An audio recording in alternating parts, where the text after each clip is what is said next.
میں تمہیں بتاؤں گا کتنا بڑا حسین ہے.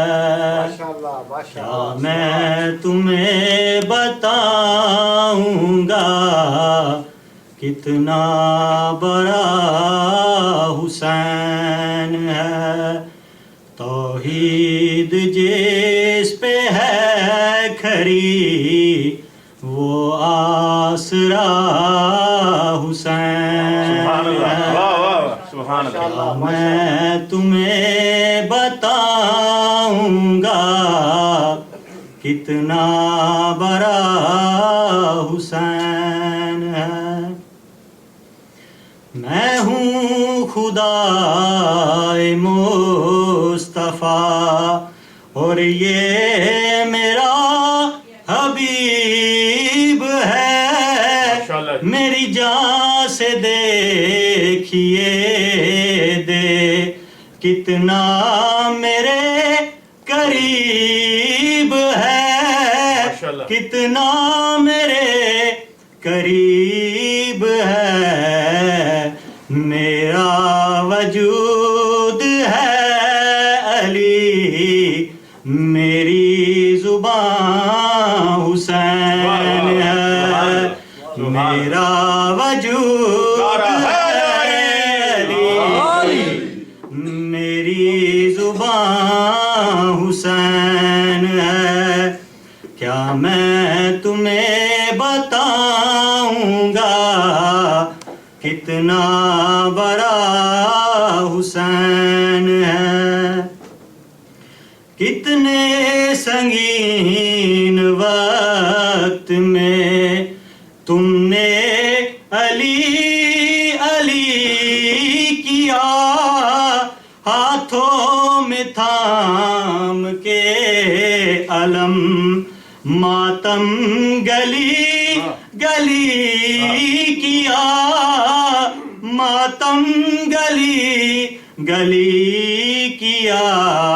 مہمان آج تم ہوئے اور میزبان حسین ہے. مہمان آج تم ہوئے اور میزبان حسین ہے.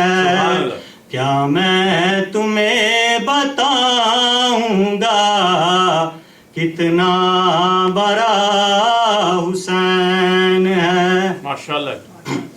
ریشم کی سرزمین پر نفرت کے بیج بو نہ تو. ایمان پہ نہ ناز کر اے دشمن حسین تو. اے دشمن حسین تو کس منہ سے خلد جائے گا. آگے کھڑا حسین ہے.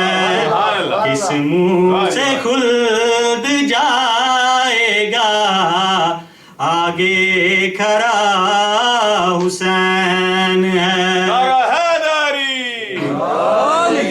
میں خلد دین میں نہیں کھلتا ہوں بس زمین پر.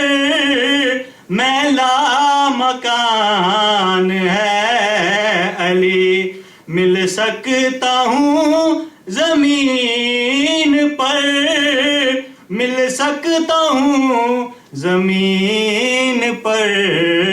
میرا مکان ہے علی میرا پتہ حسین ہے. میرا مکان ہے علی میرا پتہ حسین ہے. کیا میں تمہیں بتاؤں گا کتنا بڑا حسین ہے. درود پڑھیں محمد والے. اللہم صلی علی محمد و آل محمد. ماشاءاللہ ماشاءاللہ. آتے کو میں سناواں کربل دی داستان آتے کو میں سناواں کربل دی داستان جی میں اجڑ گیا ہے جی میں اجڑ گیا ہے زہرا دا گلستان آتے کو میں سناواں کربل دی داستان بہت ظلم ہو گئے نے اولاد فاطمہ تے بہت ظلم ہو گئے نے اولاد فاطمہ تے میڈی بھی ساتھ کوئی نہیں میڈی بھی ساتھ کوئی نہیں کیا کیا کراں بیان آتے کو میں سناواں کربل دی داستان زہرا دا پاک گلشن مقتل بنایا ظالم زہرا دا پاک گلشن مقتل بنایا ظالم ایندے ظلم نال ہویا ایندے ظلم نال ہویا پامال قرآن آتے کو میں سناواں کربل دی داستان درود پڑھیں محمد جزاک اللہ. اہل بیت محمد بلندتر صلوات. اللہم صلی علی محمد و آل محمد. فاتحہ.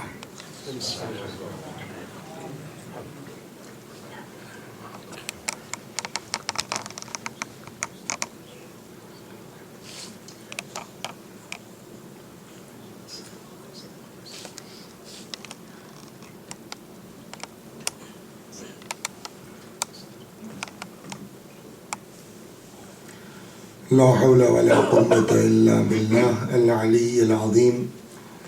أعوذ بالله من الشيطان الرجيم. بسم الله الرحمن الرحيم. الحمد لله رب العالمين بارئ الخلائق أجمعين باعث الأنبياء والمرسلين والصلاة والسلام والتحية والإكرام على البشير النذير السراج المنير سيدنا ونبينا وشفيعنا إن شاء الله أبي القاسم محمد.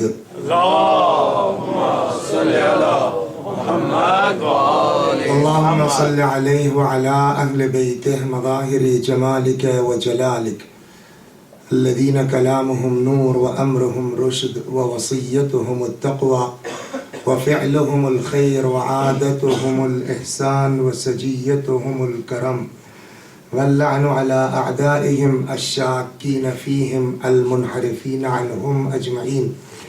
أما بعد فقد قال رسول الله صلى الله عليه وآله وسلم حسين مني وأنا من الحسين أحب الله من أحب حسينا. صلوات بر محمد و آل. اللہم صلی علی محمد و آل محمد. رسول خدا صلی اللہ علیہ وآلہ وسلم کی یہ مشہور اور معروف حدیث جس کی تلاوت کا شرف حاصل کیا جا رہا ہے، ارشاد ہو رہا ہے حسین منی و انا من الحسین، حسین مجھ سے ہے اور میں حسین سے ہوں. سب نے لکھا ہے، چاہے سنی ہو شیعہ ہوں، سب نے لکھا. تھوڑا سا کہیں کہیں فرق ہے، کسی میں الف لام ہے اور کسی میں الف لام نہیں ہے بس، ورنہ لکھا سب نے ہے حسین منی و انا من حسین یا حسین منی و انا من الحسین. حسین مجھ سے ہے اور میں حسین سے ہوں. احب اللہ من احب حسین، اللہ اس سے محبت کر جو میرے حسین سے محبت کرے. گویا نسخہ پیغمبر نے دے دیا کہ اگر چاہتے ہو کہ محبوب خدا بن جاؤ، محب حسین ہو جاؤ، محبوب خدا ہو جاؤ گے. عاشق حسین بن جاؤ، معشوق الہی ہو جاؤ. اس حدیث مبارک کے ذیل میں ہماری گفتگو کا آغاز الحمدللہ کل ہوا اور انشاءاللہ یہ سلسلہ چلتا رہے گا. کل ہماری بات یہاں تک پہنچی کہ امام حسین علیہ السلام کو ولید نے بلایا اور حضرت نے یزید کی بیعت سے انکار کر دیا. سوال یہ تھا کہ آخر یہ جو انکار کیا حضرت نے یزید کی بیعت سے، اس کے نتیجے سے واقف تھے یا واقف نہیں تھے؟ یہ عرض کیا گیا کہ امام حسین واقف تھے.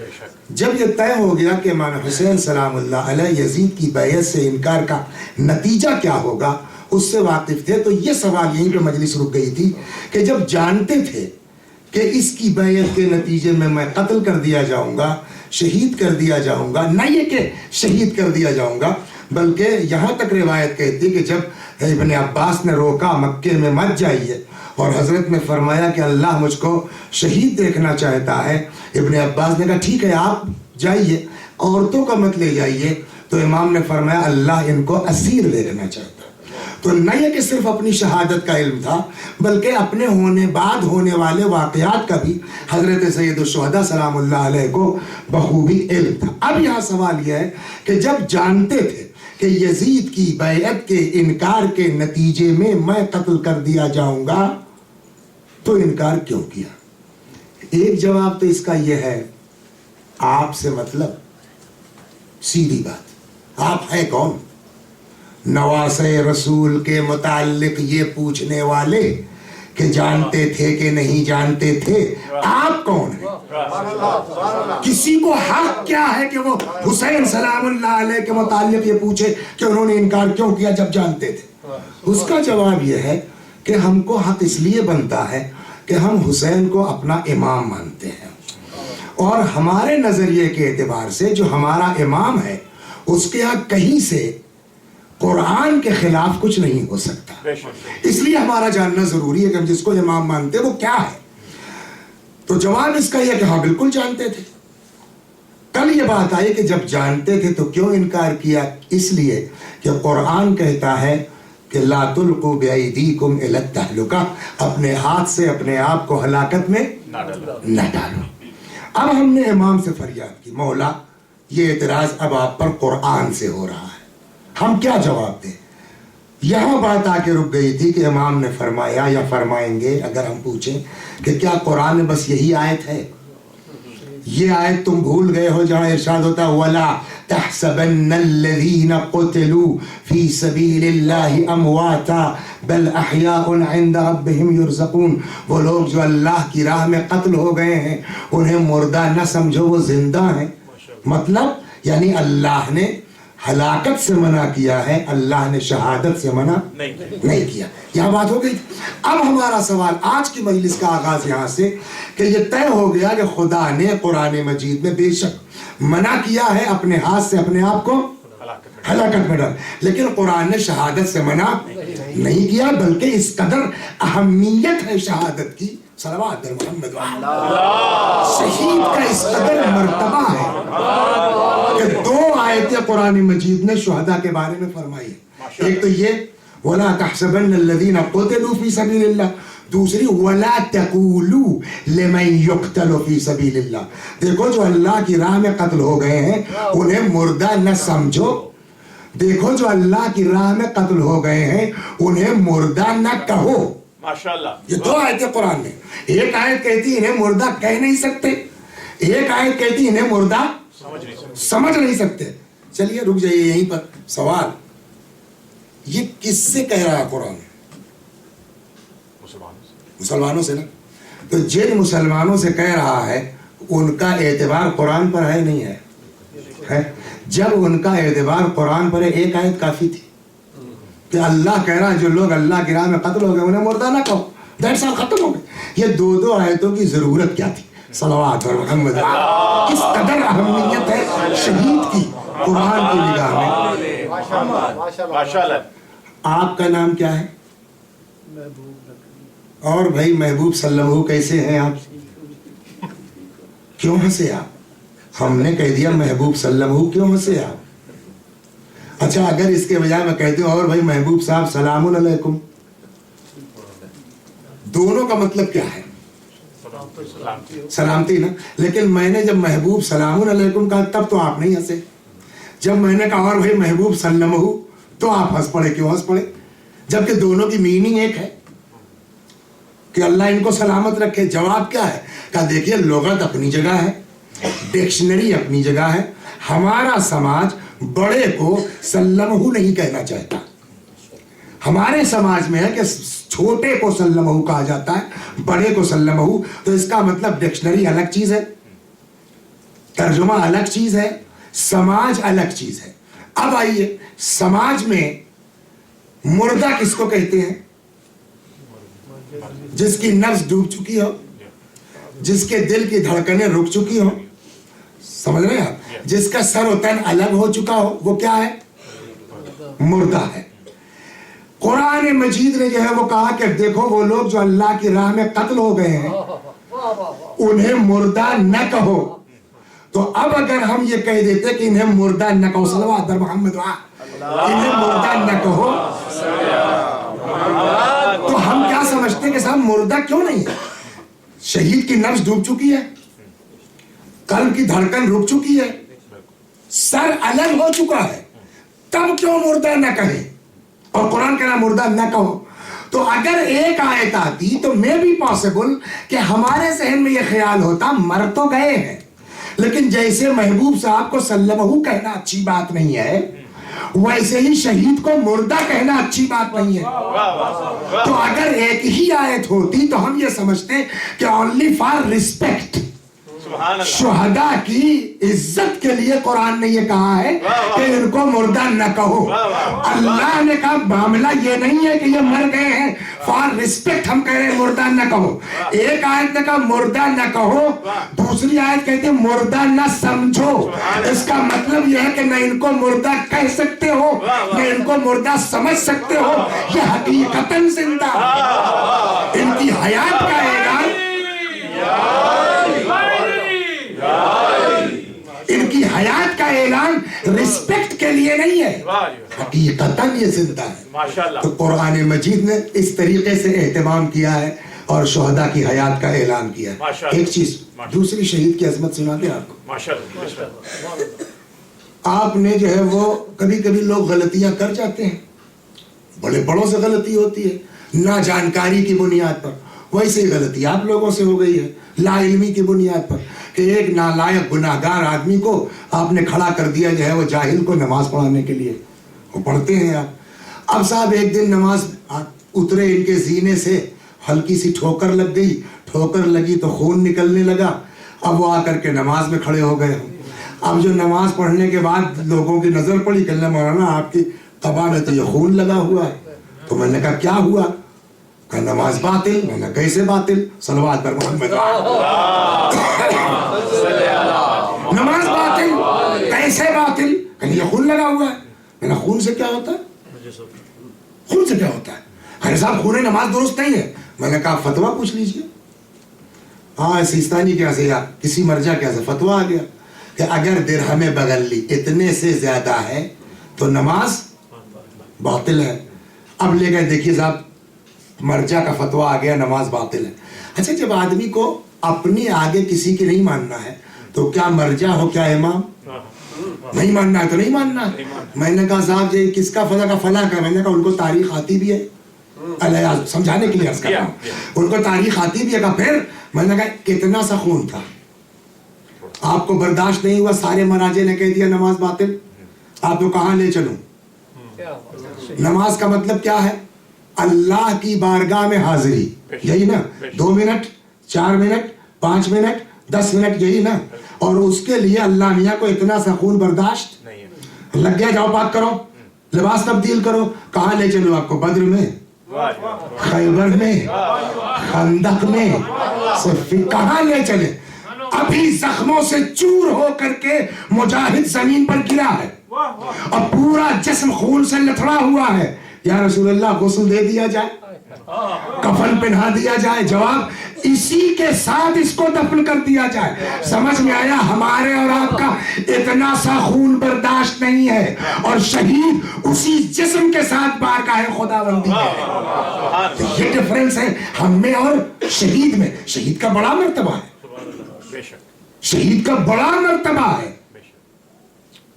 اب سوال یہ, جو قرآن نے اتنی فضائل بیان کیے شہید کے, یعنی شہادت سے منع نہیں کیا ہے. منع کہے سے کیا ہے؟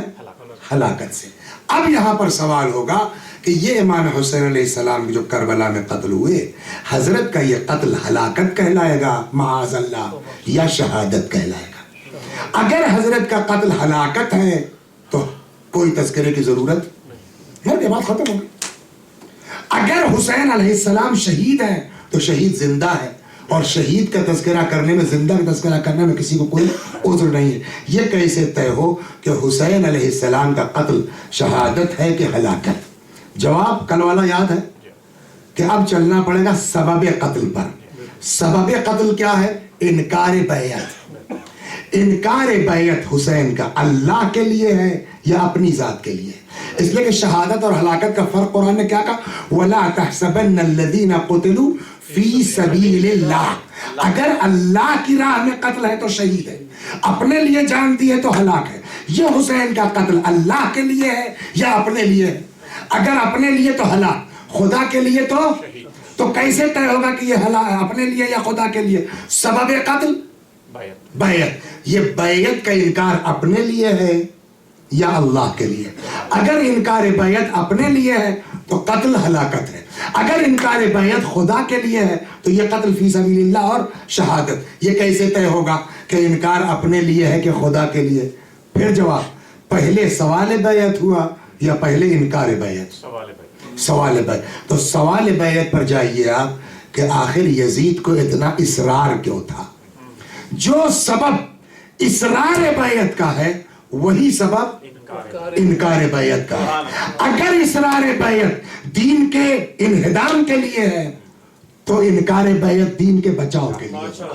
اب جب ہم یہاں جائیں گے, اس کو نہیں چھوڑ دیجئے کہ یزید کو امام حسین علیہ السلام سے بیعت کے لیے اتنا اصرار کیوں تھا, کیا چاہتا تھا, مقصد کیا تھا, اس کو یہی چھوڑ دیجئے. اب میں آپ کو تھوڑا پیچھے لے چلتا ہوں. صلوات بر محمد وآل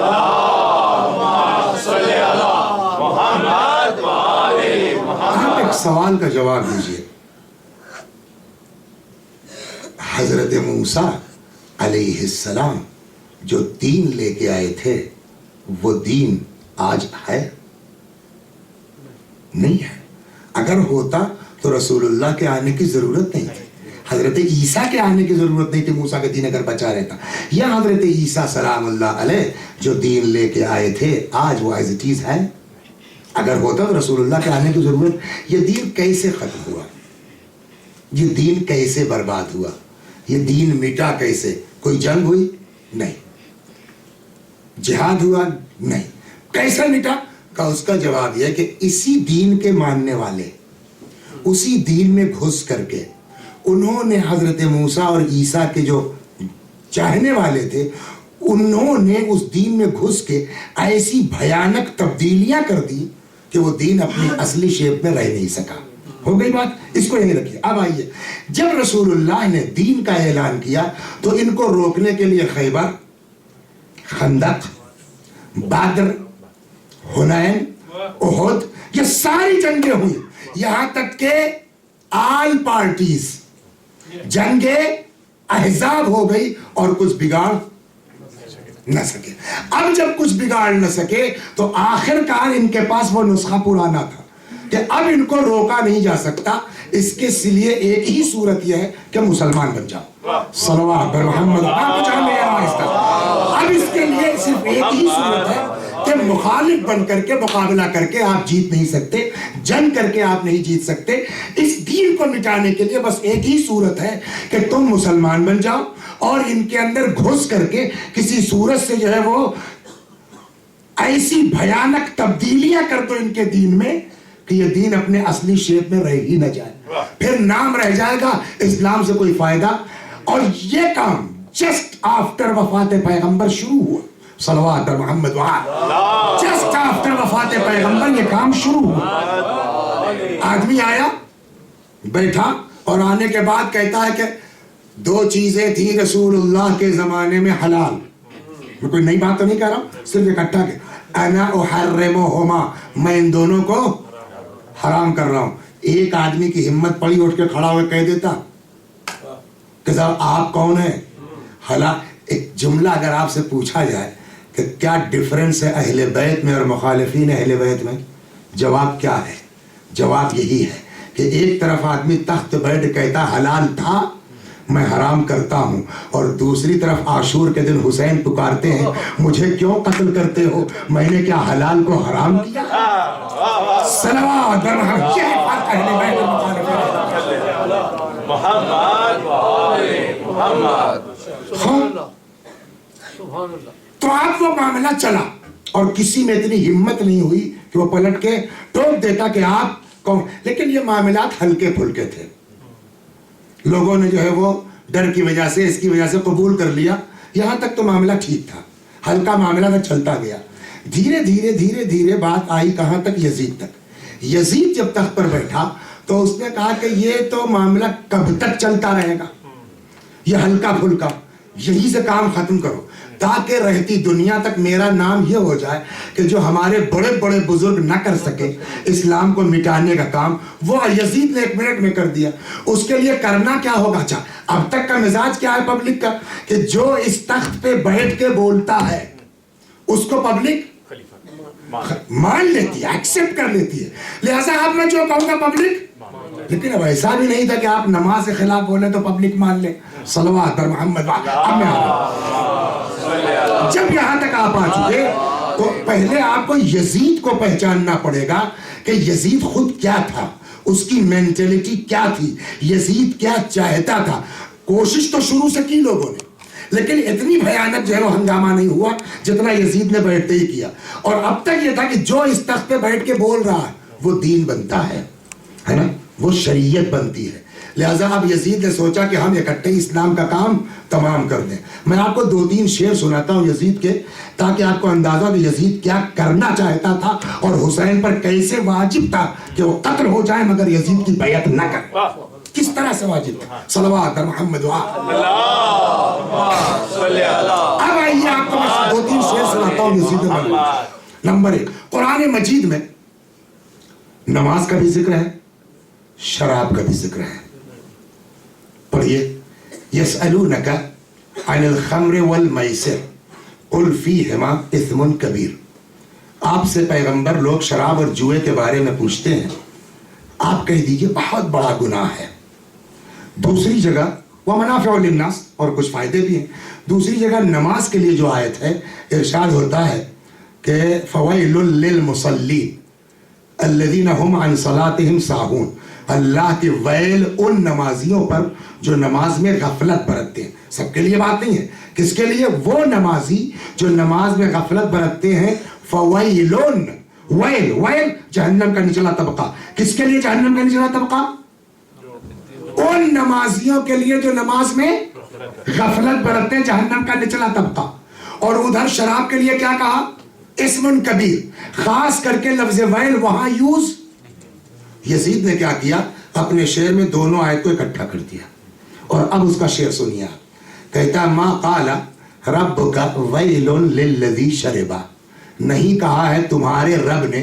یہ تمہارے رب کا مطلب کیا ہوا؟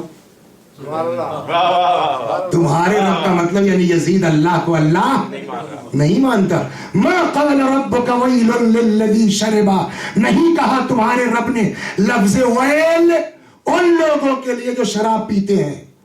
بل قال ویل للمصلین. ہاں جو نماز پڑھتے ہیں ان کے لیے ضرور اللہ نے ویل کہا ہے. یزید کا فتویٰ سمجھ میں آ گیا. قرآن سے ثابت کیا نا یزید نے کہ نماز مت پڑھو ورنہ جہنم میں جاؤ گے. شراب پینے میں کوئی حرج. اب ایک سوال کر لو یہاں سے, اگر کوئی ہم سے پوچھے کہ حسینی کسے کہتے ہیں اور یزیدی کسے کہتے ہیں, جواب کیا ہے؟ کہ جو شراب خانوں میں نظر آئے اسے یزیدی کہا جائے گا, جو مسجدوں میں دکھلائی دے اسے حسینی کہا جائے گا. صلوات پر محمد. اس لیے کہ یزید کا فتویٰ فتویٰ یہ ہے کہ نماز کے قریب مت جانا. شراب میں کوئی حرج نہیں ہے. شراب ایک جام سے دوسرے جام میں جب پلٹیے تو اس میں جھاگ اٹھتے ہیں, ہے نا, بلبلے اٹھتے ہیں. یزید جام شراب ہاتھ میں لیتا ہے اور کہتا ہے میرے ہاتھ میں یہ جام شراب نہیں ہے, اس میں یہ جھاگ اور بلبلے نہیں ہیں, ایسا لگتا ہے جیسے حاجی ہیں اور خانہ خدا کا طواف کر رہے ہیں. شراب جتنی پرانی ہوتی, مت پوچھے گا کہ تم سے کیسے پتا, لکھا ہے کتابوں پڑھ لیا آدمی نے. شراب جتنی پرانی ہوتی ہے اتنی تیز ہوتی ہے. یزید پرانی شراب ہاتھ میں لیتا ہے اور لینے کے بعد کہتا ہے یہ میرے ہاتھ میں پرانی شراب عجوز بڑھیا شراب نہیں ہے, میں نے اس کو حوروں کے بدلے میں لیا ہے. اب یہ ساری چیزیں اکٹھا کیجئے, یزید کے فتوے سمجھ میں آئے. نماز خبردار, جہنم میں چلے جاؤ گے نماز پڑھو گے تو. شراب پینے میں کوئی حرج نہیں ہے. یزید نے حج کا مذاق اڑایا, حاجیوں کا مذاق اڑایا, حوروں کا مذاق اڑایا. ٹھیک, اب یہاں پر پہلے جن لوگوں نے گڑبڑ کی وہ معاملہ ہلکا پھلکا تھا, دب گئے. لیکن اب سیدھے آدمی آگے کہتے نماز مت پڑھو, تو کہیں نہ کہیں ڈر ہے انقلاب کا. پبلک کھڑی ہو سکتی ہے, پبلک ہنگامہ کر سکتی ہے. یزید کو دیکھو شراب کو جائز کہہ رہا ہے, یزید کو دیکھو نماز کو منع کر رہا ہے, یزید کو دیکھو حاجیوں کا مذاق اڑایا, یزید کو دیکھو حج کا مذاق اڑایا. کہیں نہ کہیں ہنگامے کے امکانات تھے, انقلاب کے امکانات تھے. قوم یزید کے خلاف کھڑی ہو سکتی تھی.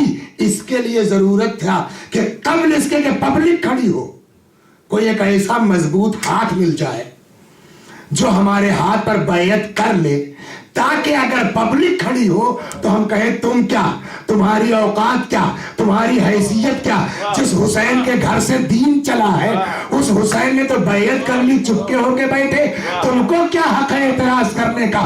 اب اس مقصد کے تحت یزید نے حسین سے بیعت مانگی. مقصد کیا تھا کہ جو کچھ میں دین مٹانے کی کوشش کر رہا ہوں حسین اس پر بیعت کر کے خاموش ہو جائے. تو بیعت مانگی کیوں جا رہی تھی؟ دین مٹانے کے لیے. اب حسین جو انکار کریں گے تو انکار کس لیے ہوگا؟ دین بچانے کے لیے. اب دین بچانے کے لیے جو انکار, اس کے نتیجے میں جو قتل ہوگا وہ فی سبیل اللہ, اور فی سبیل اللہ قتل جو ہو اسے کہتے ہیں شہید. قرآن نے ہلاکت سے منع کیا ہے, شہادت سے منع نہیں کیا.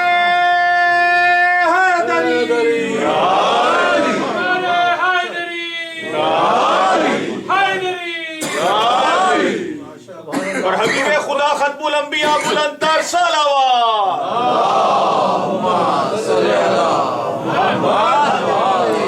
یہی وہ سبب تھا, یہی وہ مقصد تھا کہ جس مقصد کے سامنے حسین کے لیے نہ اکبر کچھ تھے نہ قاسم کچھ تھے. اس لیے بقول کسی شاعر کے, میں شعر میں جلدی پڑھتا نہیں اپنے مجلس میں, لیکن کہیں بعض اشعار بڑے اچھے ہوتے ہیں. کسی کو کچھ نہیں سمجھا اس اللہ کے سامنے حضرت سید الشہداء نے. چنانچہ کسی بزرگ شاعر کا کلام ہے, اکبر سا محلقہ ہو یا عباس سا جری, اکبر سا محلقہ ہو یا عباس سا جری, تجھ کو سبھی عزیز تھے لیکن خدا کے بعد. تو حسین کو سب سے زیادہ پیارا کیا تھا؟ دین خدا. میرا بیٹا قتل ہو جائے برداشت ہے, میرا بھائی شہید ہو جائے برداشت ہے, میری گھر کی عورتیں بے مکنو چادر ہو جائیں برداشت ہے, مگر یزید جیسے شرابی اور کبابی کو دین کے ساتھ کھلواڑ کرنے کی اجازت حسین نہیں دے سکتے. یہی وجہ ہے کہ اب جب حسین ابن علی ولید کے دربار, یہی سے بات چھوٹی تھی کل, ولید کے دربار سے انکار کر کے حضرت سید الشہداء پلٹے. میرا مقصد یہی تھا کہ 2 مجلسوں میں مقصد حسین پر روشنی ڈال دی جائے, پھر آگے پھر گفتگو چلتی رہے گی کہ ہم اسلامی زندگی کیسے گزاریں حسین کی اس قربانی کے زیر سایہ. صلوات پر محمد. وہاں سے چلے حضرت سید الشہداء آئے گھر. ماں کی طرح چاہنے والی بہن ٹہل رہی ہے. بھیا کیا ہوا؟ بیعت تو ہم بیعت نہیں کریں گے, پھر ہم مدینہ چھوڑ دیں گے. روایت کا جملہ ہے فخرج منہا خائفا یترقب, حسین نے خاموشی سے مدینہ منورہ چھوڑ دیا. 2 طرح کی روایتیں ہیں. بعض روایتوں میں ہے کہ حضرت امام حسین نے 28 رجب کو مدینہ منورہ چھوڑ دیا کہ مشہور یہی ہے. بعض کہتے ہیں کہ شاید 4 شعبان کو حضرت نے مدینہ منورہ چھوڑا، لیکن شہرت یہ ہے کہ 28 رجب سن 60 ہجری کو حضرت سید الشہداء نے مدینہ منورہ چھوڑ دیا. کہاں گئے؟ مکہ. کیوں مکہ؟ دیکھیے اب دونوں فرق محسوس کیجئے. بیعت بھی نہیں کروں گا، یزید کو سپورٹ بھی نہیں کروں گا، لیکن جنگ بھی نہیں کرنا چاہتا. مکہ جانے کا مطلب یہ ہے کہ مکہ شہر امن ہے. اگر حسین کا مقصد جنگ ہوتا تو کہیں چلے جاتے دنیا کے کسی کونے میں، مکہ نہ جاتے. امام حسین سلام اللہ علیہ مکہ ہے. مکے میں پہنچے اس روایت کے مطابق کہ جو کہتی ہے 28 رجب کو حضرت مدینے سے نکلے ہیں، اس روایت کے مطابق 4 شعبان کو امام حسین سلام اللہ علیہ مکہ معظمہ آ گئے. ادھر مکے پہنچے. آج یہ ذرا تفصیل سن لیجئے، اس لیے کہ بہت کم کوشش ہوتی ہے پڑھنے کی اس طرح کی چیزوں کی. ہم لوگ لگے رہتے ہیں کہ نعرہ لگ جائے، لیکن بچوں کو کچھ بات پہنچ جائے انشاءاللہ. صلوات بر محمد.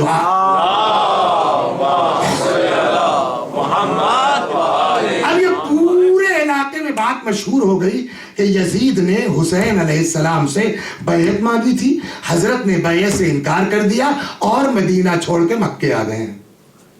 یہ گویا کہ مکے آنے کا مطلب یہ کہ حسین لڑنا نہیں چاہتے، یعنی پیغام ساتھ ساتھ چل رہا ہے. مکے آنے کا مطلب یہ ہے. یہ خبر کوفے والوں میں پہنچ گئی کہ حسین نے انکار کر دیا. اچھا بہرحال ایک مدت تک امیر المومنین سلام اللہ علیہ کی حکومت رہی ہے وہاں. لوگوں کو پتا ہے کہ علی کے دور میں کیا حالات تھے، تو ان کو یہ کہیں نہ کہیں سے ہے کہ اگر بعد میں علی کے بعد حسین اگر ہمارے یہاں آ جائیں تو پھر وہی زمانہ پلٹ سکتا ہے. تو اب ان لوگوں کو جب خبر ملی کہ حسین نے یزید علیہ کی بیعت سے انکار کر دیا مولا نے، تو خطوط شروع ہوئے. 1 2 20 ہزار، یہاں تک کہتے ہیں کہ 12,000 خطوط تھے جو کوفے والوں نے امام حسین علیہ السلام کے پاس لکھے کہ آپ آ جائیے. بعض کتابوں میں 12,000 ہے اور بعض روایتوں میں بوریوں کے حساب سے خط امام حسین کے پاس کوفے والوں کا آیا. ایک جواب دے تو سوال کروں آپ سے. حدیث ہے، خیر وہ زمانہ نہیں ہے لیکن بہرحال ہے تو حدیث تو ہے. رد الکتابت واجب کرد السلام. حدیث ہے خط کا جواب واجب ہے اسی طریقے سے جیسے سلام کا جواب. 12,000 خط امام حسین علیہ السلام کے پاس آئے اور علماء فرماتے ہیں امام حسین نے ایک خط کا جواب نہیں دیا. صلوات بر محمد. امام کو پتا نہیں خط کا جواب واجب ہے. اور جب آخری خط آیا تو جواب کے ساتھ ساتھ آدمی بھیج دیا. مولا کچھ سمجھ میں نہیں آتا، 12,000 خط ہے، کسی کا جواب تک نہیں ہے، اور آخری خط میں کیا ایسا تھا کہ آپ نے جو ہے وہ آدمی تک بھیج دیا خط کے جواب کے ساتھ ساتھ. کہ جب خط کا مضمون دیکھو گے تو اندازہ ہو جائے گا. یہ 12,000 جو خط ہے سب کا خلاصہ یہ ہے، حسین آپ آ جائیے، ہماری کھیتیاں لہلہا رہی ہیں، ہمارے دریا بہ رہے ہیں، ہماری تلواریں چمک رہی ہیں. یہ 3 چیزیں جو ہر خط میں دکھائی دے رہے ہیں. اس کا مطلب کیا ہے؟ کھیتیاں لہلہا رہی ہیں، تلواریں چمک رہی ہیں، دریا جاری ہے. اگر ان کے جواب میں بھیج دیتا تو حسین دنیا کے لیے گئے تھے، حسین حکومت کے لیے گئے تھے دنیا. آخری خط میں کیا ہے؟ آخری خط میں حسین ہمارا کوئی ہادی نہیں ہے، ہمارا کوئی رہنما نہیں ہے، آپ آ جائیے، شاید آپ کی وجہ سے ہم ایک ہو جائیں، ہم ہدایت یافتہ ہو جائیں. اور آخر میں ان کوفے والوں نے مولا کو دھمکی دی، اور اے حسین اگر آپ نہیں آئے تو کل کو قیامت میں ہم آپ کے جد رسول اللہ کا دامن تھام کے ان سے شکایت کریں گے کہ ہم نے آپ کے فرزند کو اپنی ہدایت کے لیے بلایا اور حسین نہیں آئے.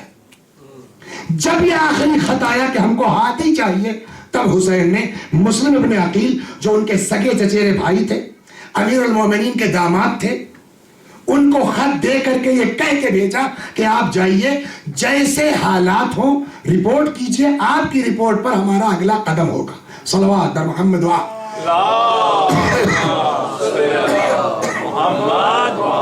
جناب مسلم سلام اللہ علیہ روایت کے مطابق رمضان المبارک میں 4 شعبان کو تو مولا پہنچے ہیں، پھر یہ خط آمد و رفت کے ہوتے ہوتے رمضان آ گیا. رمضان کے مہینے میں امام حسین نے مسلم کو لیٹر دیا کہ آپ جائیے. مسلم کو امام حسین نے خط لے کر کے واپس مدینے آئے. رمضان کا مہینہ جناب مسلم نے مدینے میں گزارا اور شوال عید کی نماز کے بعد شوال کے مہینے میں اپنے 2 بیٹے ابراہیم اور دوسرے کا نام محمد اور 2 رہنما، ان 4 افراد اور خود 5 لوگوں کا یہ قافلہ چلا ہے کہاں کے لیے؟ کوفے کے لیے۔ راستے میں جو رہنما تھا وہ بھی راستہ بھٹک گیا۔ جناب مسلم نے وہیں سے امام حسین کو اطلاع دی کہ یہ واقعہ ہوا ہے، آپ کیا فرماتے ہیں؟ حضرت نے فرمایا کہ آپ جائیے، کوئی بات نہیں ہے۔ جناب مسلم چلے اس ایک رہنما 2 بیٹوں کے ساتھ مکے آئے، کوفے آئے۔ کوفے میں آ کے مسلم نے قیام کیا کس کے یہاں؟ ہاں، اسی لیے ہم نے کہا کس کے یہاں، صلوات اور محمد لیکن تھوڑے دن کے بعد آئے اور آ کر کے قیام کیا جناب مختار ابن ابی عبیدہ ثقفی کے یہاں۔ کوفے والوں کو پتا چل گیا کہ امام حسین کا نمائندہ آیا ہے اور مختار کے یہاں اس کا قیام ہے۔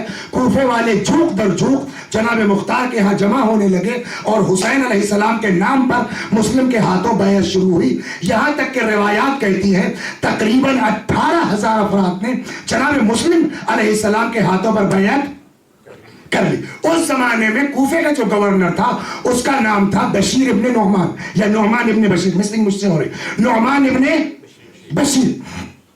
اس نے کوئی بہت زیادہ توجہ بھی نہیں کی، لیکن جو چمچے ٹائپ کے لوگ تھے انہوں نے آہستہ سے خط لکھا شام یزید کے پاس کہ اس طریقے سے مسلم آئے ہیں اور مختار کے گھر میں لوگ جمع ہو رہے ہیں، مسلم کے ہاتھوں پر بیعت ہو رہی ہے، اگر کوفہ ہاتھ سے نکل جائے تو ہم ذمہ دار نہیں ہے۔ یزید کو خط پہنچا، یزید نے لیٹر پڑھا، وہاں اپنی میٹنگ بلائی کہ کیا ہونا چاہیے۔ یزید کے باپ کا ایک غلام تھا، اس نے مشورہ دیا کہ جو حالات اس وقت کوفے کے ہیں سوائے ابن زیاد کے کوئی اس کو کنٹرول نہیں کر سکتا۔ اس زمانے میں ابن زیاد گورنر تھا بصرے کا۔ تیز رفتار سواری سے خط بھیجا گیا کہ یہ خط ملتے ہی تم اپنے بھائی یا کسی کو بصرے میں اپنی جگہ معین کر کے سیدھے کوفے جاؤ اور کنٹرول کرو۔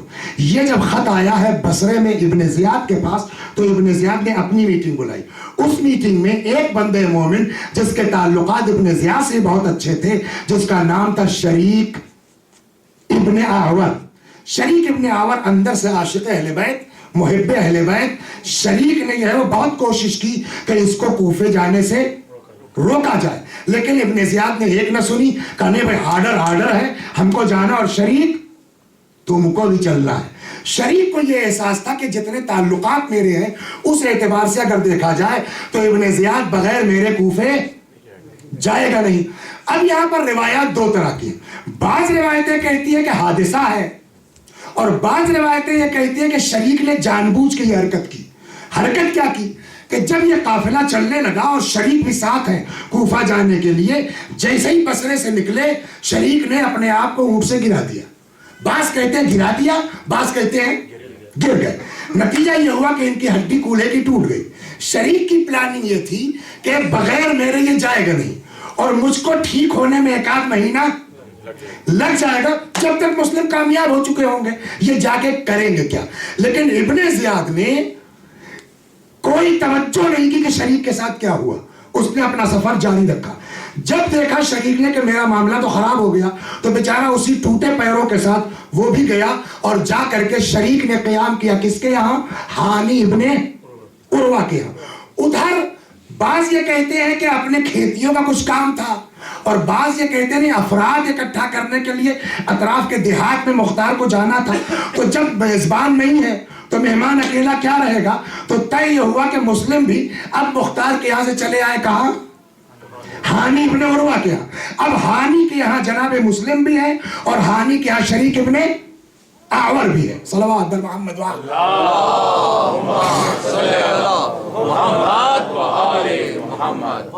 اب سوال اس بات کا ہوتا ہے کہ عقلی سوال کہ جس کوفے میں 18,000 آدمی آپ کے ہاتھ بیعت کر چکے ہیں، اس مطلب کوفہ تقریباً آپ کا ہے، اس میں ابن زیاد جیسا آدمی گھسا کیسے؟ کوئی بھی ایک تاریخ کا اسٹوڈنٹ اس بات کو سوچ سکتے ہیں کیسے ہوا۔ اب اس کے لیے آپ کو تھوڑا سا چلنا پڑے گا اس زمانے کے حالات پر۔ اس قدر مکاری، اس قدر دھوکے بازی، جناب مسلم نے کوفے والوں کو آگے کیا کہا کہ ہم کو حسین نے بھیجا، میں جیسی رپورٹ کروں گا. حالات دیکھ کے جناب مسلم نے خط لکھ دیا امام حسین کو، حالات ٹھیک ہے، آپ تشریف لے آئیے.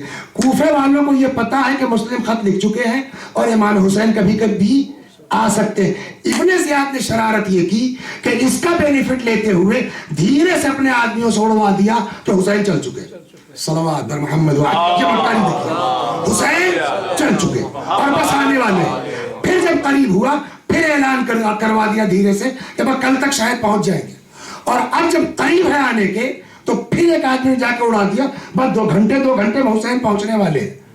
پبلک کو شک اس لیے نہیں ہوا کہ اس کو پتا ہے کہ مسلم خط، بجائے اس کے کہ پبلک اپوز کرتی، دروازے کوفہ پر پبلک استقبال کو آ گئی. ابن زیاد سمجھ کے تھوڑی، اس نے جو مکاری کی کہ سر پر امامہ ویسا باندھا جیسا امام حسین باندھتے تھے، قبا ویسی پہنی جیسی امام حسین پہنتے تھے، اور چہرے پر نقاب. چیٹنگ ہے یہ نا.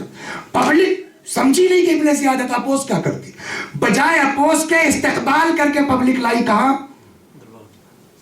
دارالامارہ تک. دروازہ کھولو دروازہ.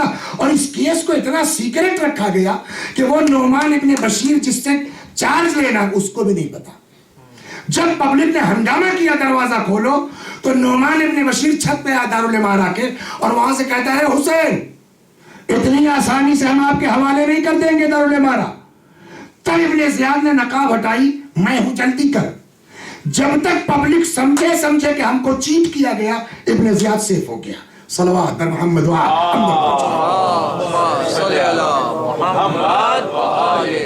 کہ ٹھیک ہے چلیے سب سیف ہو گیا نا، لیکن وہ کون سا جادو مارا کہ کوفے والے کہاں چلے گئے؟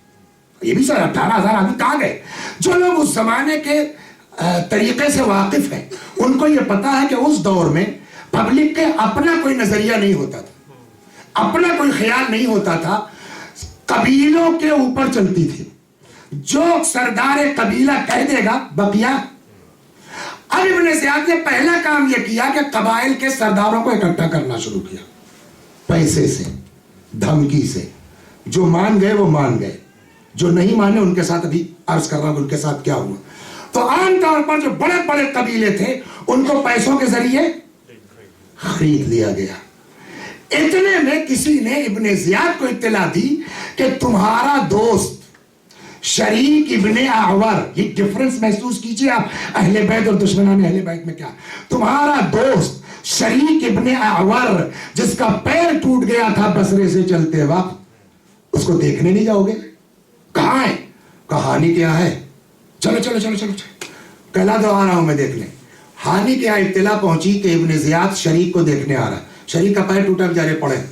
اب یہاں پر شریک نے مشورہ کیا، مسلم جتنا میں جانتا ہوں ابن زیاد کو اتنا کوئی نہیں جانتا، اور وہ یہاں اطمینان سے آئے گا، اس کو شک بھی نہیں ہوگا. آپ تلوار لے کے یہاں چھپ جائیے، میں جب حالات ٹھیک سمجھوں گا پانی مانگوں. یہ کوڈ ورڈ ہوا تو گیا، میں پانی مانگوں گا. جیسے ہی پانی مانگوں آپ نکلیے اسے گردن مار دیے، قصہ ہی ختم ہو جائے. شریک کی یہ پلاننگ. اتنے میں خبر آئی کہ آ گیا. مسلم ہٹ گئے. اور کیا حال ہے، سب خیریت؟ ادھر ادھر کی بات پوچھتے پاچھتے اب جب شریک نے دیکھا کہ معاملہ ٹھیک ہے تو شریک نے کہا پانی پلاؤ. مسلم کو نکلنا چاہیے تھا نا، روایت کہتی نہیں آئے، پانی نہیں آئے. شریک کو یہ شک ہوا، لگتا ہے مسلم کو یہ ڈر ہے کہ اگر کہیں حملہ خراب ہو گیا تو کہتا بھائی دیکھو میں پیاس سے بے حال ہوں، برداشت نہیں ہے، اگر یہ پانی پی کے میں مر بھی جاؤں تو کوئی پرواہ نہیں ہے، لیکن اب پانی کے بغیر نہیں رہتا، مجھ کو پانی پلاؤ پانی پلاؤ پانی. اتنا شور کیا پانی پانی. ابن زیاد نے کہا یہ کیا ہو گیا بھائی؟ تو ہانی نے بات بنائی کہ اس میں جب سے پیر ٹوٹا ہے بیچارہ یہاں پڑا ہے تب سے تھوڑا سا دماغی توازن گڑبڑ ہو گیا ہے، ایسا اکثر ہوتا ہے. اس کے ساتھ جو غلام تھا ابن زیاد کا، تیز آدمی، اس نے تیزی سے ہاتھ پکڑا اور کھینچ کے باہر لے کے گیا. کہتا یہ پانی نہیں تھا، مجھ کو اس میں سازش نظر آ رہی ہے، اور ہو نہ ہو مسلم یہاں ہوں. صلوات بر محمد. 15 منٹ ہے اتنی جو ہے وہ ہلکی تو نہیں ہو رہی ہے مجلس کے، ایک دم صلوات پڑھنے میں آپ لوگوں کو زحمت ہو جائے.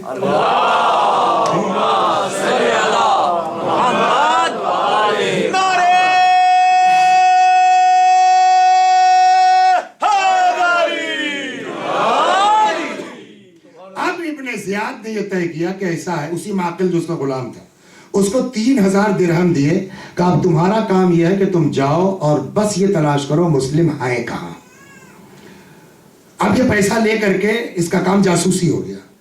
کیسے پتا کرے، کس سے پوچھے؟ ایک جواب دے سکتے ہیں آپ کہ اس زمانے میں شیعت کی پہچان کیا تھی؟ اس دور میں شیعت کی پہچان تھی کثرت عبادت، مسجد میں زیادہ رہنا، نماز زیادہ پڑھنا. اس غلام نے سوچا کس سے پوچھے، چلو مسجد بیٹھتے ہیں. اور وہاں بیٹھ کے اس نے واچ کرنا شروع کیا، کب آتا ہے، کون کتنی دیر رہتا ہے، کس طرح کی عبادت کرتا ہے.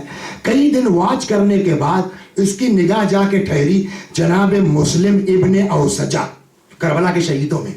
کہ یہ بہت عبادت کرتے ہیں، بڑی نماز، یہ ہو نہ ہو یہ شیعہ ہے. اب ایک دن یہ معقل پہنچا، کہنے لگا السلام علیکم. علیکم السلام. کہیے صاحب میں باہر سے آیا ہوں، سنا ہے کہ میرے مولا کے سفیر یہاں آئے ہوئے ہیں، میرے پاس کچھ خمس کی رقم تھی، سوچ رہا تھا کہ پیسے بھی دے دیتا اور بیعت بھی کر لیتا. مسلم ابن اوسجہ کہ سیاسی آدمی تھے. انہوں نے کہا شاید تم نے غلط جگہ ہاتھ دے دیا ہے، میں نہیں جانتا مسلم کون ہے، کہاں رہتے ہیں، نہیں معلوم مجھ کو. اس نے سوچا ہو ان کو میرے اوپر شک ہے. خیر تو پہلے ہی کہہ چکا باہر سے آیا ہوں. اب اس نے مسجد میں ڈیرا ڈال دیا، نماز وہ عبادت، وہ نماز وہ عبادت، کئی دن تک خوب عبادت کی. اب اس کو لگا کہ مسلم ابن اوسجہ میری طرف متوجہ ہو رہے ہیں. اب جا کے کہتا ہے کہ اب تو یقین ہوا کہ میں اپنے والا ہوں. مسلم علیہ السلام نے ابن اوسجہ نے اس کی عبادت دیکھ کے کہا بھائی لگتا تو ہے، کہ تو اب میرے مولا کے سفیر سے ملوا دو. یہاں پہ دھوکہ ہو گیا.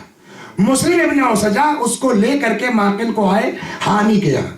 اس نے مسلم ابن عقیل کے ہاتھ بیعت کی، 3000 درہم پکڑائے، چلا گیا اور جا کر کے کہتا ہے ابن زیاد سے کہ مسلم کہیں اور نہیں، ہانی کے یہاں ہے. جیسے ہی یہ خبر ہوئی کہ ہانی کے یہاں ہے، ابن زیاد نے پیغام کہلوایا ہانی کے یہاں کہ آپ تشریف لے آئیے. ہانی کے پاس جب اطلاع پہنچی کہ بلایا ابن زیاد نے، قبیلے کے لڑکوں نے گھیر لیا. نہ ہمارے یہاں مسلم ہیں اس لیے ہم آپ کو نہیں جانے دیں گے، کچھ گڑبڑ ضرور ہے. تو کہ اس کو کیسے پتا کہ ہمارے یہاں مسلم ہیں؟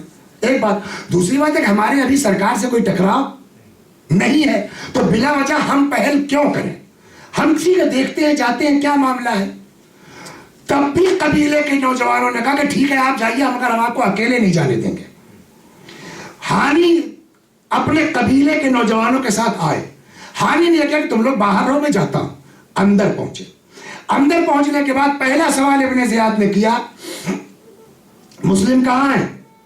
ہانی نے کہا مسلم میں نہیں جانتا، کہاں ہے؟ اب پردے سے اس غلام کو نکالا، اس کو پہچانتے ہو؟ اب ہانی سمجھ گئے کہ اس کا مطلب یہ جاسوس تھا. روایت کا کہنا ہے کہ اس مردود نے اس بوڑھے صحابی کو اس قدر مارا کہ جناب ہانی کی ناک ٹوٹ گئی، بعض کہتے ہیں دانت بھی ٹوٹ گیا. ادھر نکلنے میں دیکھیں کیسے بکے تھے لوگ. ادھر نکلنے میں جب تاخیر ہوئی تو ہانی کے قبیلے نے ہنگامہ شروع کر دیا. ایسا ہنگامہ کہ کانپ گیا ابن زیاد، مضبوط قبیلہ تھا. اگر وہیں پر دھوکہ نہ ہوا ہوتا تو وہاں بھی کام ختم تھا. لرز گیا ابن زیاد. وہاں کے اوپر جو افراد بیٹھے تھے، ایک شخص تھا جس کا نام تھا شریح قاضی، جو پہلے سے بک چکا ہے اور کوفے کا قاضی تھا. ابن زیاد نے کہا جاؤ اب تم سنبھالو اس کے قبیلے کو. وہ آیا دروازہ مارا کی چھت پر، کیا بات ہے لڑکوں، کیا بات ہے؟ ہمارا سردار اندر گیا، اس کے ساتھ کیا ہو رہا ہے؟ کہا مجھ کو تم لوگ جانتے ہو؟ کہاں آپ ہمارے شہر قاضی ہیں. میں نے کبھی جھوٹ بولا؟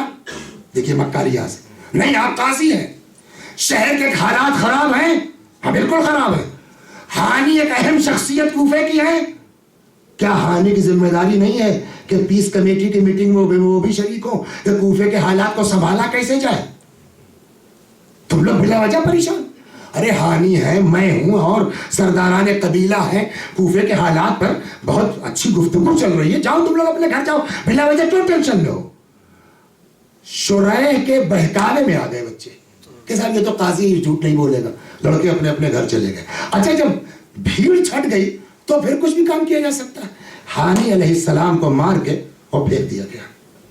جب ہانی کی لاش پھینک دی گئی، کوفے میں دہشت پھیلانے کے لیے ہانی کی لاش کافی تھی. ارے باپ رے باپ، جب یہ مکمبخت ہانی کو نہیں چھوڑا اس نے تو ہم لوگوں کی کیا اوقات ہے؟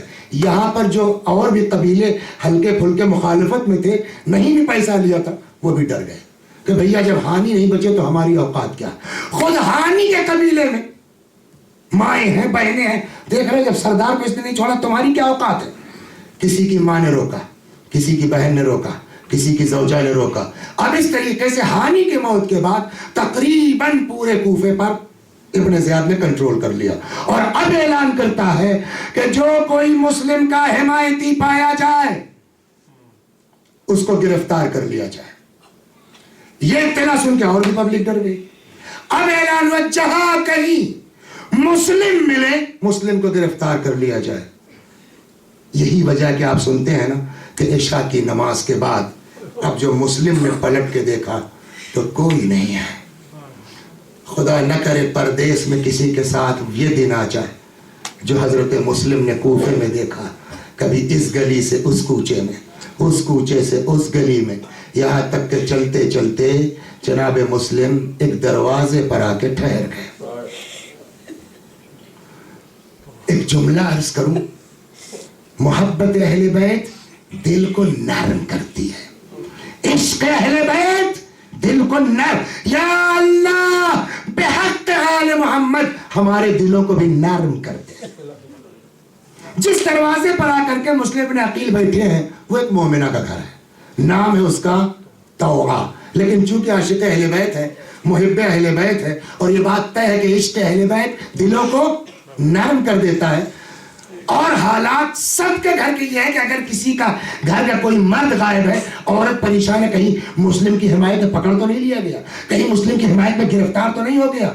اس کا بیٹا جس کا نام بلال ہے یہ بھی گھر سے غائب ہے, بہن ماما ہے. یہ بیچاری بار بار آتی ہے, جھانکتی ہے کہ میرا لڑکا کہاں رہ گیا, کہیں پکڑا تو نہیں گیا. اب کی جو نکلی تو دیکھا کوئی آدمی دروازے پر بیٹھا ہے, چونکہ مومنہ ہے, محب اہل بیت ہے, دل نرم ہے. کہتی بھائی میرا لڑکا گھر سے باہر ہے, میرے دل پر کیا گزر رہی ہے میں سمجھتی ہوں, تمہارے گھر والے بھی پریشان ہوں گے, تم اپنے گھر چلے جاؤ. روایت کہتی ہے مسلم نے کوئی جواب نہیں دیا, چلی گئی کہہ کر کے. تھوڑی دیر کے بعد بے چین ہے, بیٹا غائب ہے, پھر نکلی ادھر ادھر جھانک, دیکھا پھر یہ آدمی بیٹھا ہے, میرا دل پریشان ہے, میرا بیٹا غائب ہے, تمہارے گھر والے پریشان ہوں گے, چلے جاؤ. ایک مرتبہ مسلم نے سر اٹھایا, کہنے لگے اماں پانی پلا سکتی ہو, تھوڑا سا پانی دے سکتی ہو. لا کر کے اس مومنہ نے پانی دیا, مسلم نے پانی نوش فرمایا, پیالہ دیا واپس, کہنے لگی اب تو پانی پی چکے نا, آپ اپنے گھر چلے جاؤ. مسلم نے سر اٹھایا, کہنے لگے وہ کہاں چلا جائے جس کا کوئی گھر نہ ہو, وہ کہاں چلا جائے جس کا کوئی گھر نہ ہو. اتنا سننا تو مطلب کون ہے آپ؟ میں مسلم ابن عقیل, سفیر حسین, داماد علی. ارے مولا آپ ہیں, چلتی گھر کے اندر آئیے. دروازہ بند کر لیا, حجرے میں لے جا کر کے جگہ دی, کھانا لے کے آئی. مسلم نے کھانے سے انکار کر دیا, کہا کھانا نہیں کھانا ہے, مجھ کو بس تھوڑا سا مصلی لا دے, تھوڑی عبادت کر لوں گا, کھانا نہیں کھانا ہے. رات بھر مسلم ابن عقیل نے عبادت میں گزاری ہے, رات بھر دعا اور نماز میں گزاری ہے. سحر کے وقت قریب کوئی سحر کا وقت رہا ہوگا کہ اس کا بیٹا بلال آ گیا. چند لقمے کھانے کے بعد اس کو احساس ہوا کہ ماں بار بار اس حجرے کی طرف کیوں متوجہ, اماں کون ہے اس کمرے میں؟ کہنے لگی بیٹا کسی سے بتانا مت, بہت اہم مہمان ہے, سفیر حسین مسلم ابن عقیل ہے. یہ ملعون ایسا نکلا کہ وہاں سے سیدھے آیا ابن زیاد کے دربار میں, کہتا ہے مسلم کو کہیں اور ڈھونڈنے کی ضرورت نہیں ہے, مسلم ہمارے گھر میں ہے. ابن زیاد نے پوچھا اس سے کیا کہہ رہا ہے؟ کہہ رہا ہے مسلم ہمارے گھر میں ہے. کہا جاؤ 200 سپاہی لے لو, جا کے مسلم کو گرفتار کر کے لے آؤ. پوری رات مسلم نے عبادت میں گزاری. صبح جیسے ہی مسلم نے گھوڑوں کے ہنہنانے کی آواز محسوس کی, تب تک مومنہ دوڑ کے آ گئی. فرمایا اللہ میری زرہ اٹھا دے, میری تلوار اٹھا دے. مسلم تیار ہونے لگے. یہ توعہ گھبرائے, کہتی آقا آپ اکیلے ہیں, باہر مت جائیے, غیرت اہل بیت سنیں گے آپ, آل محمد کی غیرت سنیں گے آپ, آقا آپ اکیلے ہیں مت جائیے, مولا آپ تنہا ہے مت جائیے. مسلم نے کہا اگر میں نہیں جاؤں گا تو یہ لوگ تیرے گھر میں گھس جائیں گے. میں کہوں گا مسلم ایک طوعا کے گھر کی عزت کا تم کو اتنا خیال ہے. ہائے کربلا کا میدان عاشور میں حسین کی شہادت کے بعد کس طریقے سے امام حسین کے خیمے جلائے گئے. بیویاں اس خیمے سے اس خیمے میں, اس خیمے سے اس خیمے میں, بیمار کے نیچے سے بستر کھینچ لیا گیا. اللہ اکبر. مگر غیرت اہل بیت کا عالم یہ, مسلم تنہا نکل پڑے. اگر میں نہیں چاہوں گا تو یہ سب تیرے گھر میں داخل ہو جائیں گے. اکیلے مسلم بن عقیل نے لڑنا شروع کیا. تھوڑی دیر کے بعد سردار پیغام کہلاتا ہے اور کمک چاہیے, مدد چاہیے. 200 سپاہی اور آ گئے. جنگ ہوتی رہی, اور سپاہی چاہیے. 200 اور آ گئے. ایک مسلم 600 سپاہی نہ. آخر میں ابن زیاد غصے میں کہتا کیا ہو رہا ہے, ایک آدمی کو پکڑنے کے لیے اتنے سارے لوگ کچھ نہیں کر پا رہے ہو. اس نے کہا کوئی کوفے کے بنی بقام کے یہاں بھیجا ہے, یہ علی کے شعر. لیکن اس کے باوجود کیا آپ سمجھتے ہیں 600 لوگوں نے مسلم کا کچھ بگاڑا؟ اللہ اکبر. آخر کار ان لوگوں نے کیا کیا؟ اچھا رک جائیے, پیچھے ہم آپ کو یاد دلا دیں کہ مسلم جب ابن زیاد ہانی کے گھر گیا تھا اور طے تھا کہ میں پانی مانگوں گا نکلیے گا, مسلم نہیں نکلے گا. کیوں؟ اس کو روکا تھا اس لیے تاکہ آپ کو ملا کے سنا دے. کیوں؟ جب مسلم نکل کے آئے, شہید نے کہا مسلم یہ کیا کیا تم نے, شکار ہاتھ سے نکل گیا. جانتے مسلم نے جواب کیا دیا؟ کہ مجھ کو رسول اللہ کی ایک حدیث نے روکا. کہ کیا ہے؟ کہ پیغمبر نے فرمایا مسلمان کسی پر دھوکے سے وار نہیں کرتا. تو ابن زیاد بچا کیوں؟ اس لیے کہ مسلم نے کہا مسلمان کسی پر دھوکے سے وار. آج اسی مسلم کے ساتھ اب دھوکہ ہو رہا ہے. کیا؟ جب دیکھا کہ اب اس جوان پہ قابو نہیں پایا جا سکتا, ایک گڑھا کھودا گیا. گڑھا کھود کے اس کو اوپر سے گھاس وغیرہ سے برابر کر دیا گیا, اور پھر فوج نے پیچھے ہٹنا شروع کیا. مسلم بڑھتے رہے یہاں تک کہ جا کے اس گڑھے میں گر پڑے. اب نہ پوچھئے کیا ہوا, بھاگی ہوئی فوجیں سمٹ آئی. کوئی تلوار مار رہا ہے, کوئی تیر مار رہا ہے, کوئی پتھر مار رہا, یہاں تک کہ آگ کے گولے مسلم بن عقیل پر پھینکے گئے. جب خوب اس بہادر کو, شیر کو زخمی کر لیا گیا, امان کے نام پر گرفتار کر لیا گیا. گرفتار کر کے مسلم ابن عقیل کو لے کے آئے ابن زیاد کے دربار میں. کسی نے کہا ابن زیاد کو سلام نہیں کیا تم نے؟ کہا میرا امیر سوائے حسین کے کوئی نہیں ہے. جب مسلم کو یقین ہو گیا کہ اب میں مار دیا جاؤں گا تو حضرت مسلم نے کہا میری کچھ وصیتیں ہیں سن لو. پہلے تو اوائڈ کیا. ابن زیاد نے شمر سے کہا سنو دیکھو کیا کہتا ہے. شمر قریب آیا, کہا ہاں بولو کیا کہتے ہو. کہا میری کچھ وصیتیں ہیں. نمبر 1 میں نے خط لکھا تھا حسین کو کہ آقا حالات کوفے کے ٹھیک ہے چلے آئیے. میرے مرنے کے بعد حسین کو پیغام کہلا دینا مولا کوفہ آنے کی جگہ نہیں ہے. دوسری وصیت یہ ہے کہ جب میں مر جاؤں تو میری تلوار اور میرا سامان بیچ کے 700 درہم کا میں مقروض ہو گیا ہوں, میرا قرضہ ادا کر دینا. ابن زیاد کہتا مسلم تم جب آئے تھے ہر دولت مند اپنے گھر تم کو مہمان ٹھہرانا چاہتا تھا, یہ کیا وجہ ہے کہ تم 700 کے مقروض ہو گئے؟ کہ میں نے اپنے لیے قرض نہیں مانگا. کہ پھر کہ لوگ میرے پاس آتے تھے مدد کے لیے, جب میرے پاس نہیں تھا تو میں نے لوگوں سے قرض لے کے غریبوں کی مدد کی. ابن زیاد کہتا جب تمہارے پاس تھا نہیں تو دوسروں کی مدد قرض لینے کی کیا ضرورت تھی؟ کہ اس لیے کہ ہم اہل بیت کسی کو واپس نہیں کر سکتے, اور مجھ کو یقین تھا کہ پیچھے پیچھے میرا مولا آ رہا ہے, وہ میرے قرضوں کو ادا کر دے گا. 2 وصیت. تیسری وصیت مسلم نے کی جب میں مر جاؤں تو میری لاش کو زمین پر پڑا رہنے نہیں دینا بلکہ مجھے دفن کر دینا. اللہ اکبر. مگر ایک بھی وصیت ان ملعونوں نے پوری نہیں کی. لے کر کے آئے مسلم کو دارالعمارہ کی چھت کے اوپر, قریب ہے کہ شہید, جب یقین ہو گیا کہ شہید کر دیا جاؤں گا, مسلم نے کہا پانی پلاؤ. پانی آیا. اتنا زخمی ہو چکا تھا, لب اور دانت ٹوٹ چکے تھے, جیسے ہی منہ کو لگاتے ہیں خون بھر آتا ہے. 1 بار 2 بار 3, جب کئی بار ہوا تو کہتے ہیں لگتا ہے خدا مجھ کو پیاسا دیکھنا چاہتا ہے. میں کہوں گا مسلم ارے تم کیسے پانی پی سکتے ہو جبکہ کل کو تمہارا امام جب حسین پیاسے شہید ہونے والے تو تم کیسے پانی پی سکتے ہو؟ اللہ اکبر. اس کے بعد مسلم کو اللہ دارالعمارہ سے گرا دیا گیا. مسلم شہید ہو گئے، مگر کیا ان کی وصیت پر عمل کیا گیا؟ وصیت کیا تھی؟ میری لاش کو دفن کر دینا۔ ادھر حسین 8 ذی الحجہ کو چل چکے ہیں، راستے میں کوفے کا آدمی ملا، کیا خبر ہے؟ کہ مسلم کو قتل کر دیا گیا۔ کیا حالات؟ کہا جب میں چلا تھا تو مسلم کے پیروں میں رسی باندھ کر کے کوفے کی گلیوں میں پھرایا جا رہا تھا۔ ہو سکتا ہے آپ یہ سمجھیں یہ وقتی تھا، اس کے بعد دفن کیا؟ جواب نہیں۔ 10 محرم 9 ذی الحجہ کو مسلم شہید ہوئے نا، اور امام حسین 10 محرم 1 مہینے کے بعد 11 محرم کو یہ قافلہ چلا، 12 محرم کو جب کوفے پہنچا، روایت کہتی جیسے ہی دروازے کوفہ کے قریب قافلہ آیا، امام سجاد نے آواز دی السلام علیک۔ جناب زینب نے کہا بیٹا اس پردیس میں کون مل گیا جس کو تم سلام کر رہے ہو؟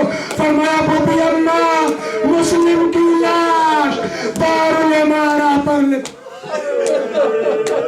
وَسَيَعْلَمُ الَّذِينَ ظَلَمُوا أَيَّ مُنْقَلَبٍ يَنْقَلِبُونَ إِنَّا لِلَّهِ وَإِنَّا إِلَيْهِ رَاجِعُونَ۔ خدا ہمارے اس عزا کو قبول فرما، مزید عزائے اہل بیت کی توفیق کرامت فرما، جب تک زندہ ہیں در اہل بیت سے وابستہ رکھ، مرنے کے بعد جوار معصومین میں جگہ کرامت فرما۔ یا اللہ ان مجالس کے اہتمام میں جن لوگوں نے جس طرح سے بھی کوشش کی ہے، خدا ان لوگوں کی کوششوں کو قبول فرما۔ ہم سب کو اس دنیا میں قبر حسین کی زیارت اور آخرت میں شفاعت حسین نصیب فرما۔ وآخر دعوانا ان الحمد للہ رب العالمین۔ یا حسین یا حسین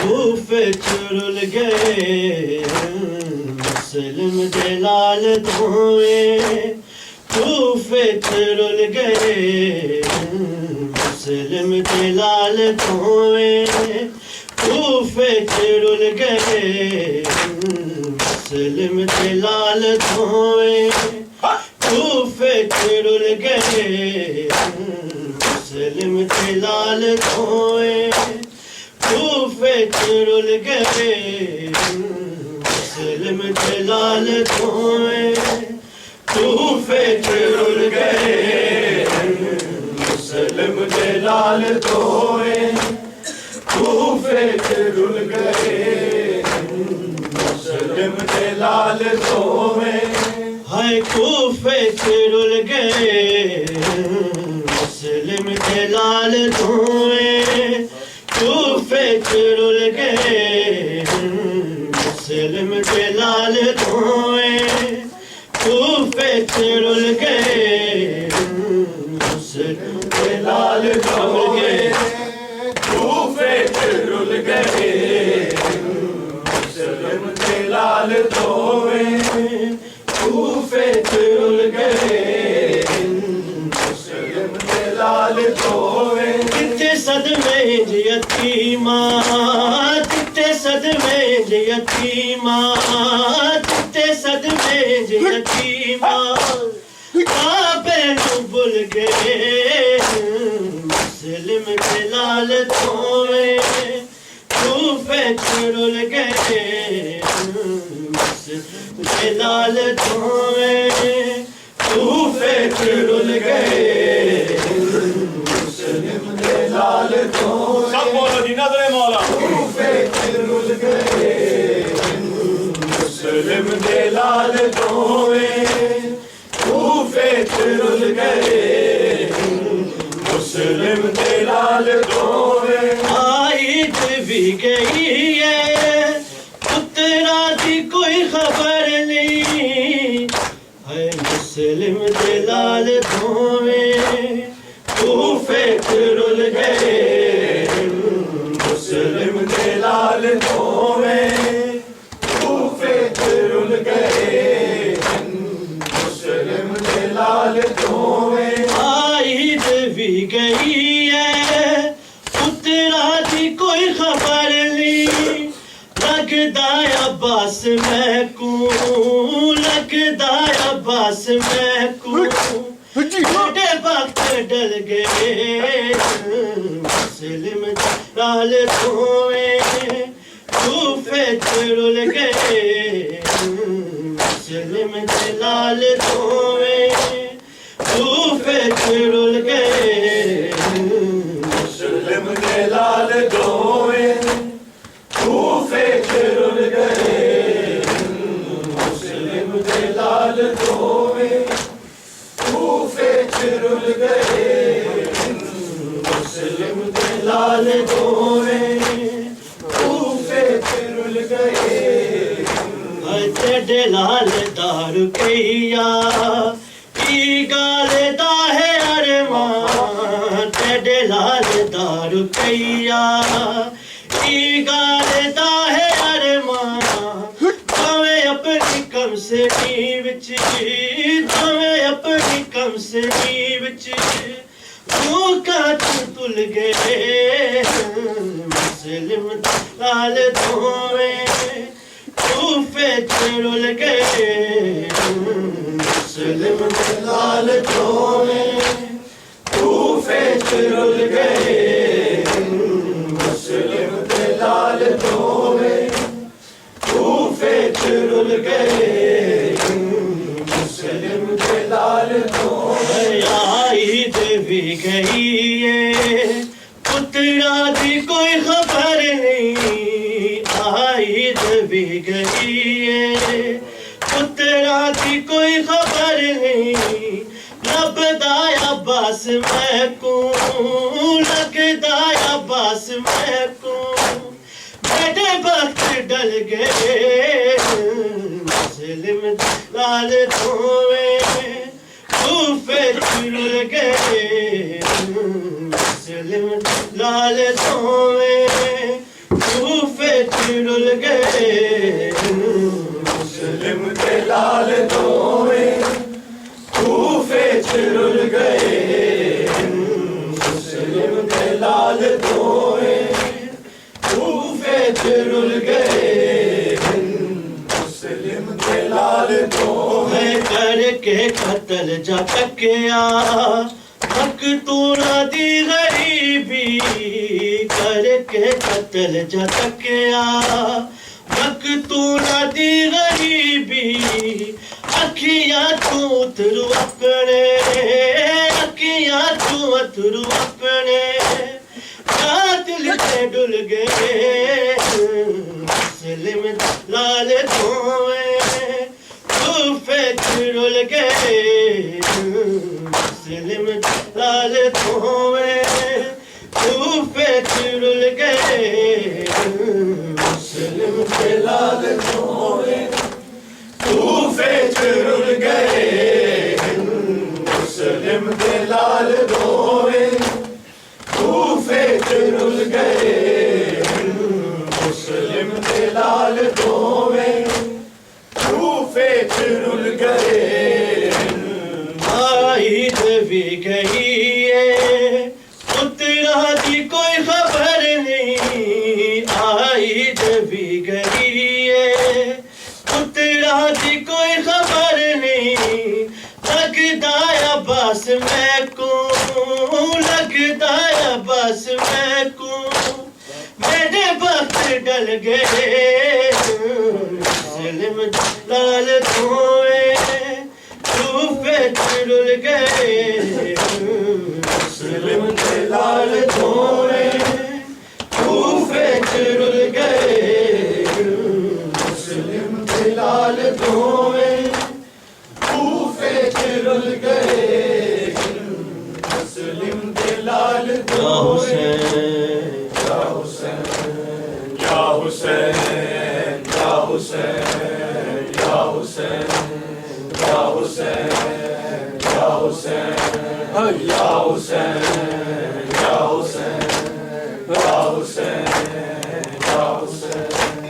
غازی فرشتے کربلا لکھ دے انا للہ تو کرے آغاز برا غازی فرشتے کربلا لکھ دے انا للہ تو کرے آغاز برا غازی فرشتے کربلا لکھ دے انا للہ تو کرے آغاز برا غازی فرشتے کربلا لکھ دے انا للہ تو کرے آغاز برا غازی فرشتے کربلا لکھ دے انا للہ تو کرے آغاز برا غازی فرشتے کربلا لکھ دے ولی اللہ جان جاوے گی ولی اللہ جان جاوے گی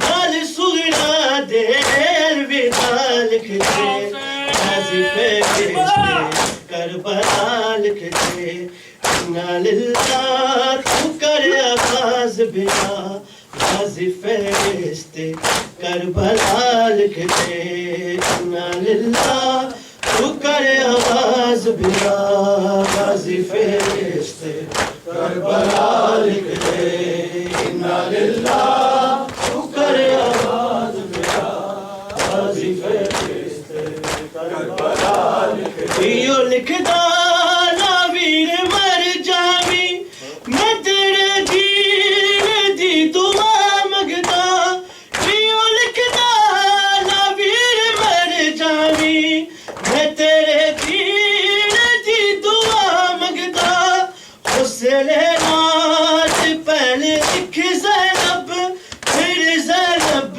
نو بیرتا لکھ دے غازی فرشتے کربلا لکھ دے انا للہ تو کرے آغاز برا غازی فرشتے کربلا لکھ دے انا للہ تو کرے آغاز برا غازی فرشتے کربلا لکھ دے انا للہ تو کرے آغاز برا غازی فرشتے کربلا لکھ دے نہایت امام جاندا ہے مینوں میرا دل کہدا ہے نہایت امام جاندا ہے مینوں میرا دل کہدا ہے نام اپنا تو پہلے لکھ ہردا نام اپنا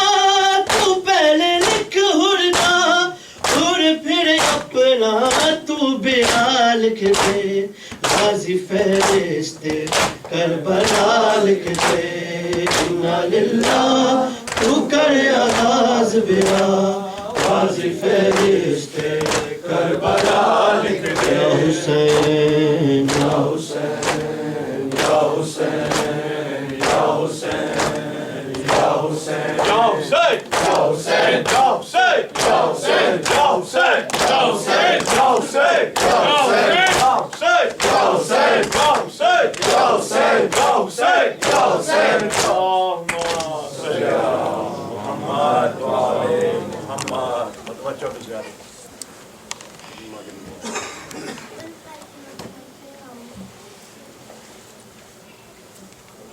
المبارك في الفاتحة.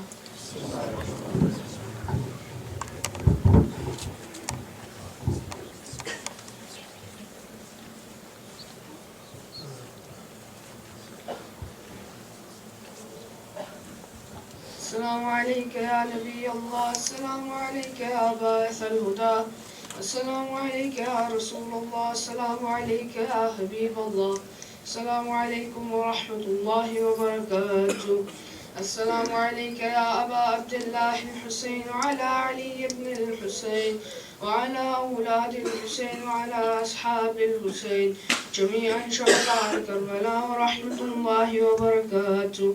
السلام عليك يا مولانا وابن مولا، السلام عليك يا غريب الغرباء، السلطان أبا الحسن علي بن موسى الرضا، كن شفيعنا وشفيع والدينا في يوم الجزاء ورحمة الله وبركاته. السلام عليك يا مولانا يا صاحب العصر والزمان، سيدي الأمان الأمان الأمان من فتنة الزمان. السلام عليك يا شريك القرآن، السلام عليك يا كعبة الإيمان، السلام عليك يا دافع الظلم والعدوان، السلام عليك يا إمامنا وإمام الإنس والجان. عجل الله تعالى فرجك وسهل الله تعالى مخرجك وظهورك، وجعلنا من أنصارك وعوانك وشيعتك. السلام عليكم يا أهل بيت النبوة جميعا ورحمة الله وبركاته. اللهم صل على محمد وآل محمد. بسم الله الرحمن الرحيم. اللهم كن لوليك حجة بن الحسن صلواتك عليه وعلى آبائه في هذه الساعة وفي كل ساعة وليا وحافظا وقائدا وناصرا ودليلا وعينا حتى تسكنه أرضك طوعا وتمتعه فيها طويلا برحمتك يا أرحم الراحمين.